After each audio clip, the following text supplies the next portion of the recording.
Olá, amigos do Notícias Agrícolas, no ar, mais um boletim do mercado do boi.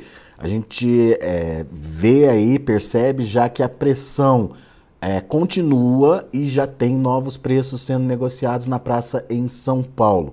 A gente, obviamente, quer entender como esses preços podem mexer com outras praças também e qual será o novo patamar de preço da arroba. A gente vai conversar sobre isso com o meu amigo Gustavo Figueiredo, lá da Radar Investimentos. Já está aqui o Gustavo na tela com a gente. Bem-vindo, meu caro. Obrigado por nos ajudar a entender essa pressão. Semana passada a gente viu até uma tentativa de estabilização. O pecuarista até saiu aí da ponta vendedora para tentar estancar aquela sangria que a gente viu acontecer nos preços. Mas essa semana as vendas tiveram que acontecer, né, Gustavo? E tem novo preço sendo praticado em São Paulo. Que preço é esse? Seja bem-vindo. Bom dia, Alexander. Bom dia a todos. Mais uma vez, obrigado pelo convite. Alexander, é isso aí. Como a gente conversou nas últimas entrevistas nossas, né, já há algum tempo a gente vem falando quando a China voltasse, o número de animais que seriam negociados a 300 e abrisse esse preço novamente seria grande. Foi o que ocorreu, né? A partir desse momento, o recuo existiu. No recuo também continuou comprando animais, os animais terminados nesse período. E o que muita gente não acreditava era que talvez aí o 290 seria um ponto de equilíbrio para negociação em São Paulo, mas isso não ocorreu, Alexandre. 290 continua ocorrendo vários negócios, né, com volume. Recuaram para 285, 285 continuou existindo volume. Hoje, quem saiu para negociar aí, o 285 virou exceção, Alexander. Né? Durante essa semana, 285 foi até máxima, muito pontual 290, já não ouvimos mais 290 ao longo dessa semana. 290 foi semana passada. E hoje a gente amanhece aí, como o volume foi grande e as escalas alongaram. Hoje a gente amanhece aí com muita gente com boi na mão ainda para ser vendido, negociado, e máximas aí de 280 sendo ofertado. Alguns frigoríficos até fora de compra hoje, outros que já negociaram bois abaixo até de 280, que é pontual, um frigorífico, o Minerva foi um deles que comprou volume necessário para eles, lógico, mas de 275 saíram essa semana, mas isso foi a base, né, foi o valor mínimo, só que hoje eles já amanheceram com um balcão recuado para 270, isso é mínimo em São Paulo, não vimos ainda negócio de 270 em São Paulo, mas o 280 acima já virou exceção, Alexandre. Quem tem boi terminado e com volume e com peso, tem que fazer um esforço aí para conseguir o 285 ainda, e se conseguir hoje, Alexandre. Infelizmente, o cenário é de uma oferta grande, com escalas aí longas, aí praticamente em São Paulo, escalas de abril finalizadas. Pois é. Isso indica, Gustavo, na sua opinião, que essa pressão ela pode continuar? Alexandre, isso aí, depois que a gente viu do milho, né, cada dia que passava a gente achava que o milho estava barato, e cada dia que passava o milho ficava ainda mais barato. A oferta nesse momento para boi, a gente não sabe qual é o ponto dela de equilíbrio, né, onde vai ser o ponto de equilíbrio. Podia ser o 290, hoje é o 280 que nós temos de máxima em São Paulo, praticamente virando teto em São Paulo, 280 livre à vista para um boi China, né, até boi comum, que praticamente dependendo da negociação aí, eles igualaram em algum momento, né?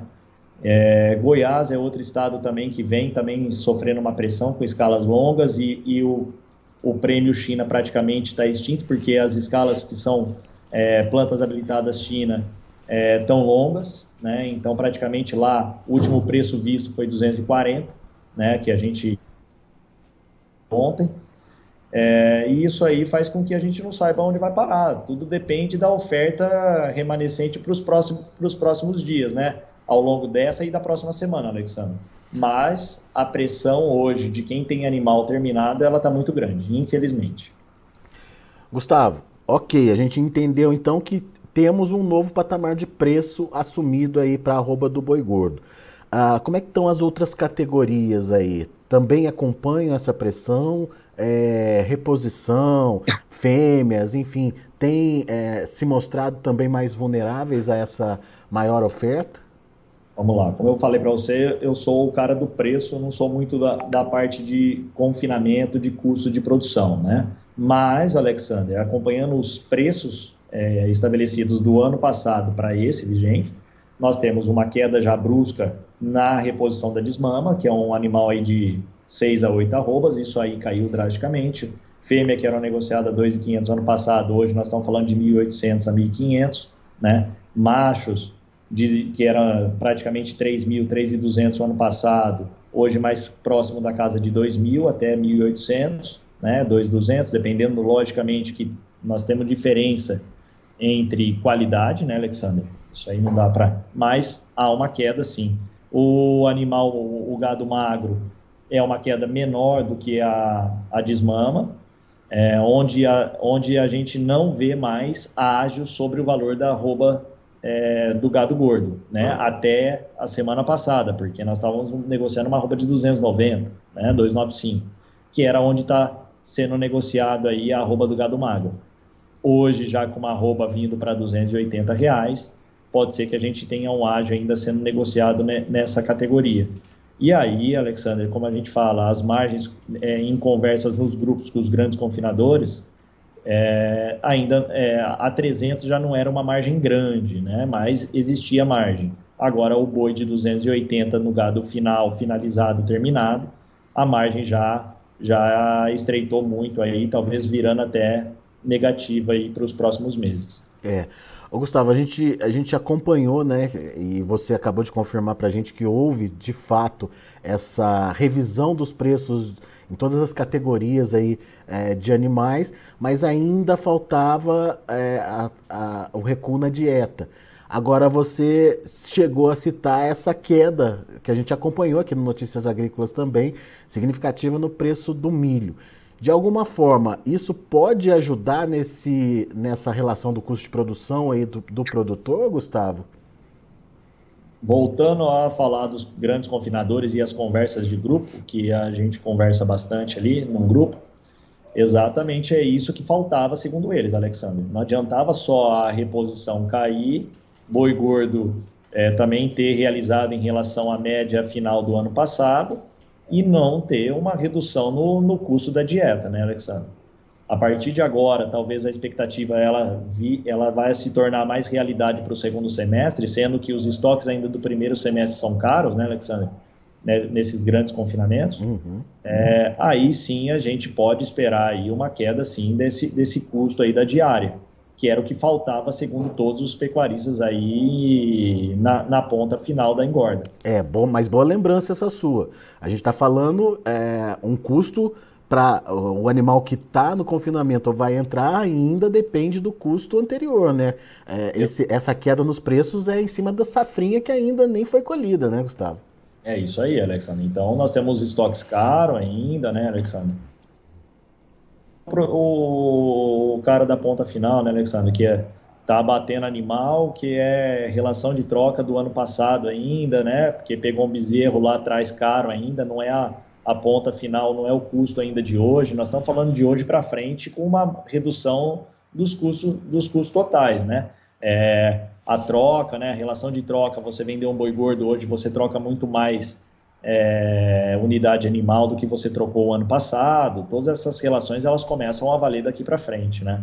Então, agora como diz, é a ponta do lápis final aí que complica, mas o que todo mundo reclamava e vem ocorrendo somente agora é a queda na soja, queda do milho, queda na ureia. No grupo lá ontem, uma conversa bem rápida ali, mas ureia de 45, falando que a máxima dela o ano passado chegaram a comprar mais ou menos a 70, né? Então é uma queda aí para o custo bem relevante. Significativa.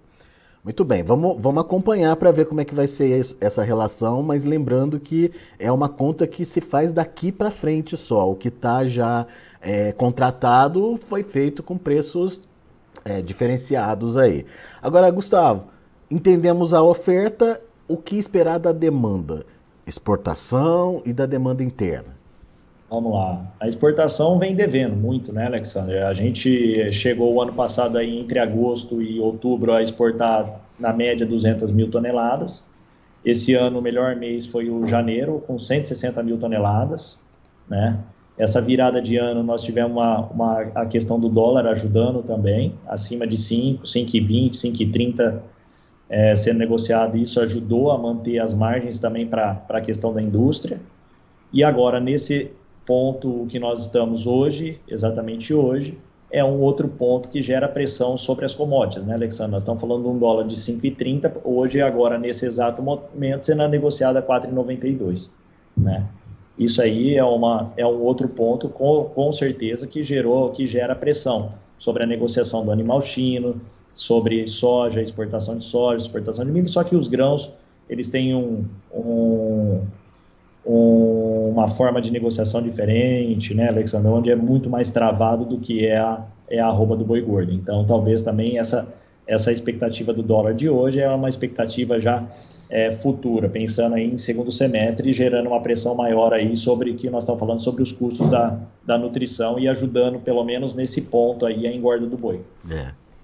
Agora, e a demanda interna, Gustavo?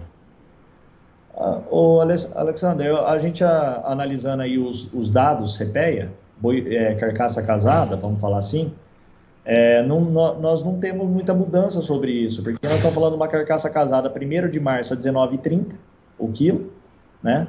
E hoje nós estamos falando de 19,50 e início de abril 19,35.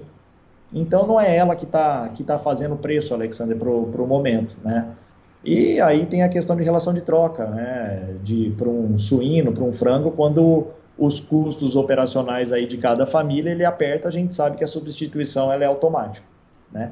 Mas o preço vem se mantendo mesmo com essa oferta abundante que nós estamos vendo aí de boi gordo aí nas escalas. Será que a demanda é maior, Gustavo?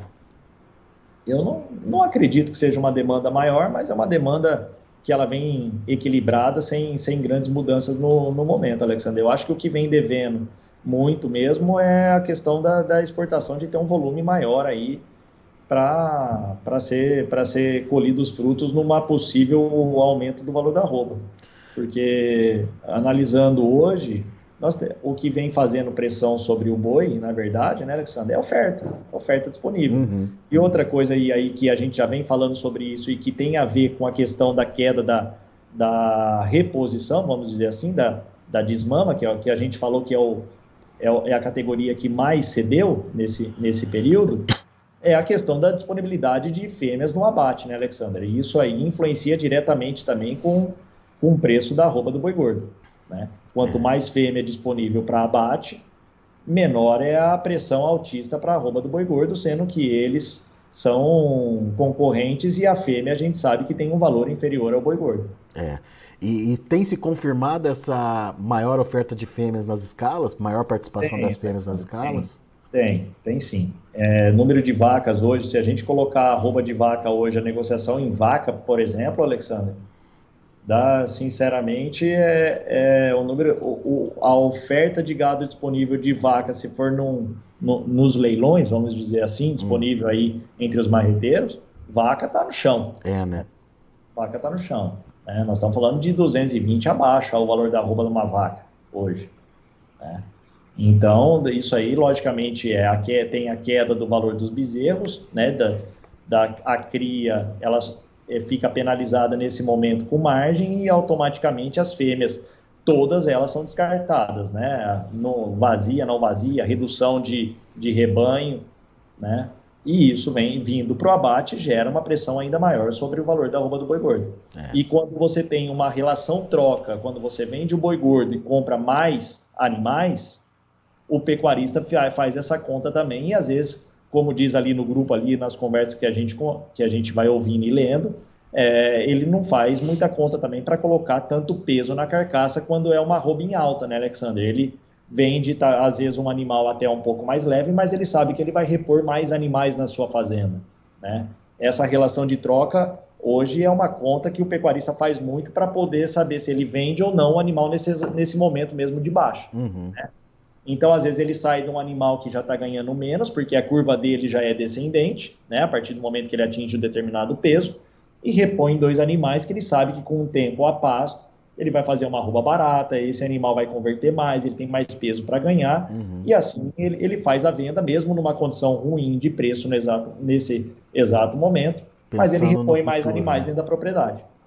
Pensando no futuro, né, Gustavo? Enfim. Exatamente, pensando lá na frente, quando você quando você repõe hoje um animal de 8 arrobas aí, pensando que você vai abater ele só daqui 1 ano e meio, 2 anos, né, Alexandre? Você tem tempo para o mercado evoluir, você tem tempo para o mercado futuro dar um preço para gerar margem para aquela sua arroba que você está colocando barato, né? Hoje, por exemplo, 2 semanas atrás, a gente tinha um outubro na bolsa a R$300, né? E com volume negociado, 298.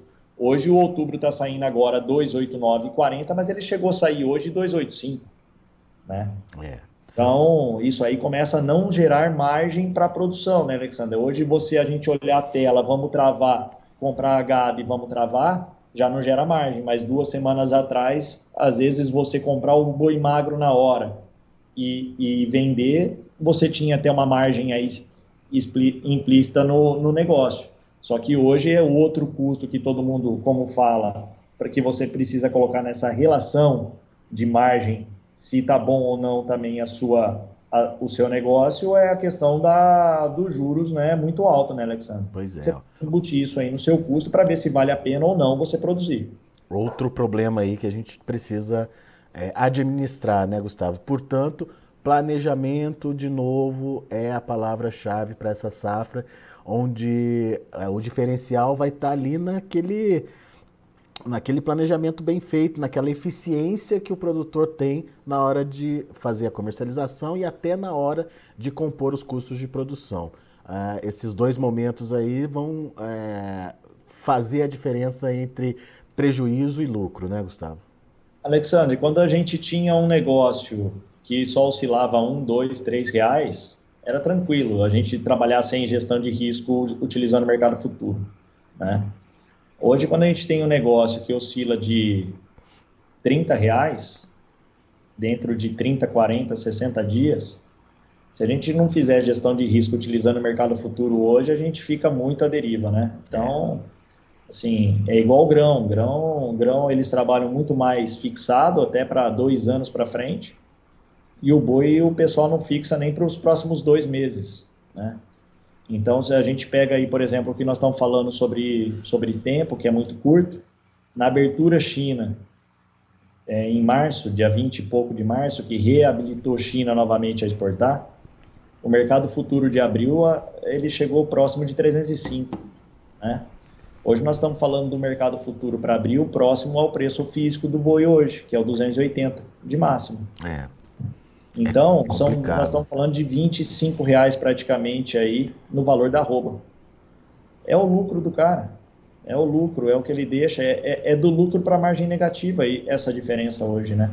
E a oportunidade que nós estamos falando não é o cara que travou em 2022 esse preço, é o cara que travou dia 25 de março, 23 de março, 24 de março, né? Nós estamos falando de um tempo em dias muito curto, né? Então, a utilização de olhar a tela do mercado futuro todo dia e analisar o preço e você mesmo fazer a sua venda, isso aí não pode mais estar fora da realidade no período que nós estamos para a pecuária. É isso aí, a tal da gestão, né, Gustavo? É fundamental hoje para a pecuária. Exatamente. Meu amigo, obrigado mais uma vez pela sua participação aqui com a gente, sempre pontuando, trazendo informações importantes e pertinentes aí que ajudam o produtor na definição da sua comercialização. Volte sempre, Gustavo.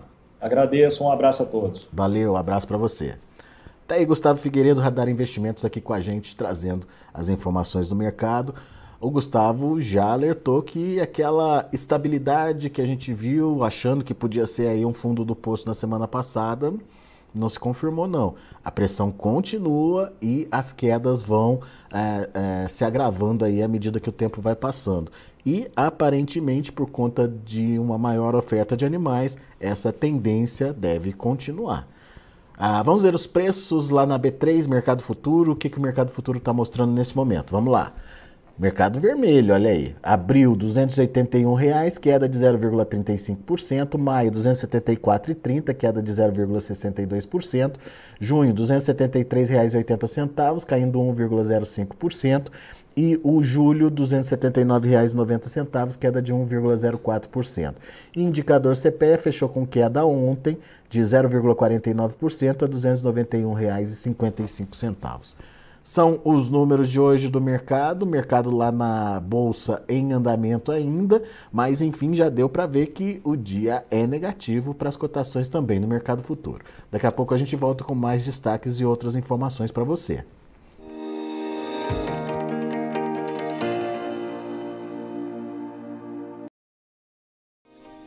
Se inscreva em nossas mídias sociais. No Facebook, Notícias Agrícolas. No Instagram, @Notícias Agrícolas. E em nosso Twitter, @Norteagri.